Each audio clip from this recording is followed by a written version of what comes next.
میری استعداد ہے کہ خدارہ ایک دفعہ اس کو لے کے آؤ اور اس کو دو بچ کے آؤ. جب آپ پرائم منسٹر تھے، جب آپ کو لیڈر آف اپوزیشن کہتے تھے کہ مساق کے معیشت کے لیے ہم آپ کے ساتھ ہیں، جب بلاول بھٹو زرداری صاحب نے کہا کہ عمران خان قدم بڑھاؤ ہم تمہارے ساتھ ہیں، اس زمانے میں آپ نے نہ کچھ کیا، نہ کوئی آئینی ترمیم لے کے، نہ آئین کی طرف، بلکہ جو آپ کو پرچہ دیا جاتا تھا تو یہاں پر اس ہاؤس میں یہ میڈیا اور ہم سب دیکھتے تھے کہ کس طریقے سے بلڈوز ہوتا تھا. اور آنریبل ہمارے اسد کیسر صاحب یا جو ڈپٹی اسپیکر صاحب تھے وہ کس طریقے سے ان ساری چیزوں کو ظلم کے ساتھ اس ہاؤس کے ساتھ زیادتی کرتے تھے. سر جوڈیشل ریفارم، ججوں کو کوئی احتساب، یہ بھی طے ہونا چاہیے نا اس سارے امینڈمنٹ میں. کوئی ان سے کوئی ججوں کا کوئی احتساب، کوئی طریقہ کار اس میں بھی واضح ہونا چاہیے. سر یہ ایک جج کہتے ہیں کہ فیصلہ اگلی کورٹ میں ختم کر دیا جاتا ہے، اور اگر اس فیصلے کے تضاد و ذات دیکھا جائے تو دوسرا بولتا صحیح ہے. مطلب کوئی ہے، ایک آدمی اتنا عرصہ کیس لے کے چلتا ہے، سالوں سال کورٹوں کی سیڑھیاں چڑھتا ہے اور فیسیں جمع کرواتا ہے، اس کے بعد اینڈ آف دا ڈے آپ کہتے ہیں کہ جی سوری آپ کے ساتھ ناانصافی ہوئی ہے. تو اگر ہم پھر بات کریں، پھر آپ سے کہیں، تو آپ کہتے ہیں کہ جی یہ صحیح وقت نہیں ہے. صحیح وقت اس لیے نہیں ہے کہ آپ کو سوٹ نہیں کرتا. پاکستان میں ہم تمام اس ہاؤس کے ممبران اس چیز کے لیے منتخب ہوئے ہیں کہ ہم ایک بہتر قانون سازی کریں. یہ اس ملک کی ضرورت ہے.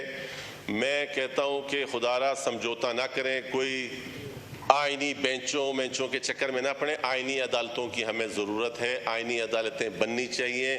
شہید بیوی نے جب یہ تجویز دی تھی تو ان کی اس تجویز کے پیچھے جو مقاصد تھے یا جو پرابلمز کے حل تھے وہ آج ہم اور آپ سب فیس کر رہے ہیں نا.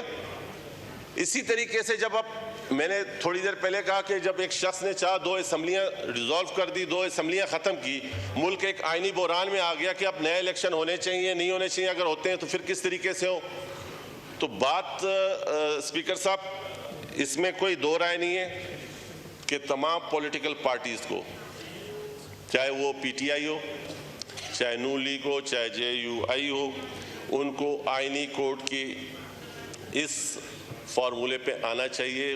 اگر آپ کے پاس صرف ایک بات ہے وہ یہ کہ آپ بولتے ہیں کہ یار یہ ٹائمنگ اچھی نہیں ہے یا یہ کوئی، تو بابا آپ اپنے دور میں کچھ طرح کی کوئی چیز لے آتے. ہمارے یہ منشور میں شامل تھا.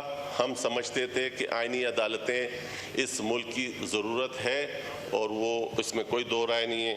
اگین میں دوبارہ سر اس طرف آؤں گا کہ آئین میں لکھا ہوا ہے کہ اردو کو سرکاری اور دفتری زبان بنایا جائے. تو کیا اس پہ عمل ہو رہا ہے؟ اس کے لیے 20 سال کا وقت دیا گیا تھا کہ 1993 میں ختم ہو چکا ہے. بیوروکریسی کبھی بھی اردو کا نفاذ نہیں کر پائی. ہم قانون سازیاں، مطلب آئین میں ترمیم، کوئی چیز لکھنا ہے سر، یہ نہیں حل. جو آج صبح تھوڑی دیر پہلے کوشچن آور میں بھی میں نے ایک ایشو ریز کیا تھا. ہم کیا کرتے ہیں کہ اچھا لکھ تو لیتے ہیں، اچھا بول لیتے ہیں، عمل درآمد نہیں کرتے. ہمارے آئین میں اور بہت ساری چیزیں ایسی ہیں جس کے اوپر کوئی عمل درآمد کی طرف بھی کوئی ہمیں توجہ دینی چاہیے. یہ درخواستاً برخواستاً اور اچھی باتیں سنا کے خدا حافظ کہنے. تو میری خواہش ہے کہ ہم اس دفعہ یہ آئینی ترمیم میں جا رہے ہیں، انشاءاللہ اللہ نے چاہا ہم کامیاب ہوں گے، لیکن کچھ تجاویز ایسی بھی لے کے آئیں کہ جو آئین کے اندر ہے اس پر عمل درآمد بھی ہو نا. بہت شکریہ جناب اسپیکر. پاکستان زندہ باد. شکریہ.